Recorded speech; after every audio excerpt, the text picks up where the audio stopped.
Welcome to Bala cars. இப்போ நீங்கள் பார்க்க போகிற கார் பார்த்தீங்கன்னா டாடா இண்டிகாவில் விஸ்டா அப்படிங்கிற காரை பற்றி தான் பார்க்க போகிறோம். வாங்க வீடியோக்குள்ளே போகலாம். கார் பார்த்தீங்கன்னா டாடா இண்டிகாவில் விஸ்டா வண்டியோட மாடல் பார்த்தீங்கன்னா 2013 மாடல்.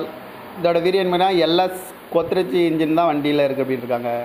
கிலோமீட்டர் பார்த்தீங்கன்னா 1,20,000 கிலோமீட்டர் ரன்னிங் ஆகிருக்கு. இது ஒரு டீசல் வண்டி தான். இன்சூரன்ஸ் பார்த்துட்டிங்கன்னா இல்லை அப்படின்னு இருக்காங்க. இந்த காரோட ப்ரைஸ் என்ன சொல்கிறாங்கன்னா 3 லட்ச ரூபா சொல்கிறாங்க. ரேட்டு குறைக்க முடியும்னு சொல்லியிருக்காங்க. குறைச்சி பேசி இந்த காரை பைப்பிங்லாம் சொல்லியிருக்காங்க. ஏசி வந்துடும், power sharing, power window, TN 30 AV 8127 அப்படிங்கிற நம்பரில் தான் அந்த கார் இருக்குது அப்படின்னு இருக்காங்க. இந்த காரோட ப்ரைஸ் என்ன சொல்கிறாங்கன்னா 3 லட்ச ரூபா சொல்கிறாங்க. ரேட்டு குறைக்கணும்னு சொல்லியிருக்காங்க. குறைச்சி பேசி இந்த காரை பைப்பிங்லாம் சொல்லியிருக்காங்க. இந்த மாதிரி கார் வீடியோக்கெலாம் பாலா கார்ஸ் சேனலை சப்ஸ்கிரைப் பண்ணிச்சுக்கோங்க. தேங்க்யூ ஃபார் வாட்சிங்.